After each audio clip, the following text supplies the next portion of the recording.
Hello guys, कसे आहात सगळे. Welcome back to my channel. मी पूजा तुमचं माझ्या चॅनलवर खूप मनापासून स्वागत करते. आज मी करणार आहे तुरीच्या दाण्यांपासून एक छानसा झटपट असा पुलाव. हा इकडे आमच्या विदर्भात नागपूरला खूप जास्त प्रमाणात केला जातो. एक पुलाव खाण्याचा किंवा एक प्रकारे भात खाण्याचा एक विशिष्ट प्रकारच आहे. अतिशय सोपी रेसिपी आहे. खूपच छान आणि टेस्टी असा लागतो. नक्की ट्राय करून बघा. चला तर मग रेसिपीची सुरुवात करूया. यासाठी कमीत कमी तुम्हाला एक मोठी वाटी तुरीचे दाणे लागतील. छान हिरवे जे तुरीच्या शेंगा येतात ना, त्याचे छान दाणे काढून घ्यायचे. जसे वाटाण्याच्या शेंगा असतात तशाच तुरीच्या शेंगा असतात. सो ते काढून स्वच्छ धुवून घ्यायचे. त्याला काही शिजवायचं नाही आपल्याला. आपण शिटी काढणार आहोत कुकरमध्ये. आता तेलामध्ये मी सगळे खडे मसाले घातलेत, म्हणजेच दालचिनी, लवंगा, 2-4 मिरे, जिरा आणि मोहरी. छान तडतडलं की आपण त्याच्यामध्ये कांदा आणि शेंगदाणे घालून घेणार आहोत. कारण पुलावात शेंगदाणे खूप छान लागतात. पण आपण तुरीच्या दाण्याचे करतोय तर बेताने घालायचे शेंगदाणे. सो नेहमीप्रमाणे आपण फोडणी करून घेणार आहोत. कांदा छान ब्राऊन झाला की आपण त्याच्यामध्ये आलं आणि लसणाची पेस्टही घालणार आहोत. तुम्हाला आवडत असेल तर तुम्ही मिरचीही घालू शकता. तुम्ही हा पुलाव तुपातही करू शकता. मी ते तेल यूज केलेलं आहे, पण तुपातही खूप छान टेस्ट लागते पुलावाची. सो सगळं छानपैकी परतून घ्यायचं आहे आपल्याला. मला कांदा हा छानपैकी ब्राऊन झालेलाच आवडतो. ट्रान्सलुसंट झालेला चव फार गोडसर लागते. चिरून घेतलेला बटाटासुद्धा घातलेला आहे, त्याने चव खूप छान लागते पुलावात. परत त्याचसोबत मी थोडंसं गाजर आणि टमॅटोसुद्धा घातलेला आहे, कारण आपण इन जनरल पुलाव करतोय.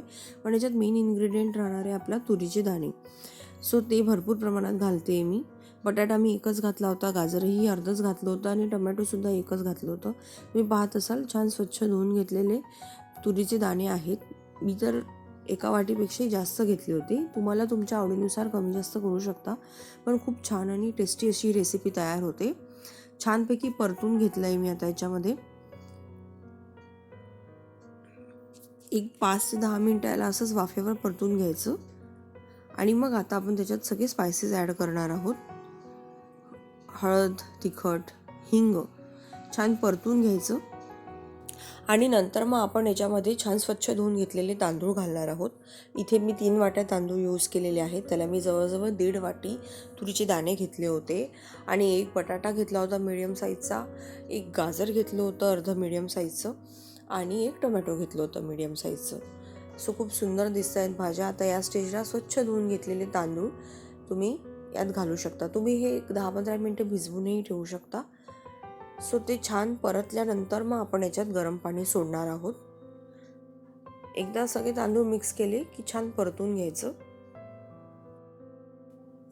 परतल्यानंतर आपण आता याच्यात स्वादानुसार मीठही घालून घेणार आहोत.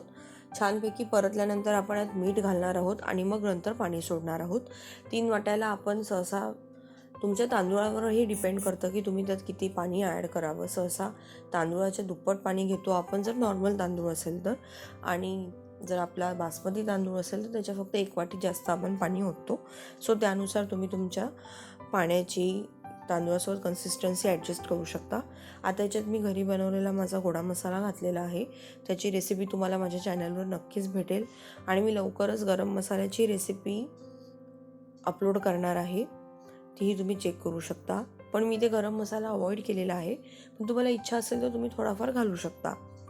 आणि मी ते छान एक मोठा चमचा साजूक तूपही घातलेला आहे. त्याने खूप सुंदर चव येते. जसं मी म्हटलं की तुम्ही अख्खा पुलावही तुपातच करू शकता.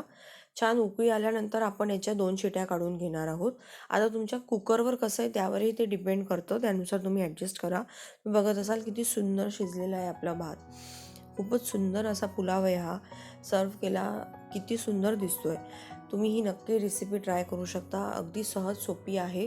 तुम्हाला जेव्हा कधी तुरीच्या शेंगा बाजारात दिसतील त्या तुम्ही घरी आणून असा पुलाव हा नक्की ट्राय करू शकता. मी तुरीच्या दाण्यांपासून सोलेसुद्धा दाखवलेले आहेत, पण ते नसेल करायचं आणि असं काही सिंपल करायचं असेल तर तुम्ही ही रेसिपी नक्की ट्राय करू शकता. तुम्हाला जर माझ्या रेसिपीज आवडत असतील तर नक्कीच माझा चॅनल चेकआउट करा. माझ्या व्हिडिओजला लाईक, शेअर, सबस्क्राईब करत जा. चॅनललाही सबस्क्राईब करत जा. भेटते नवीन रेसिपीसह. तोपर्यंत बाय.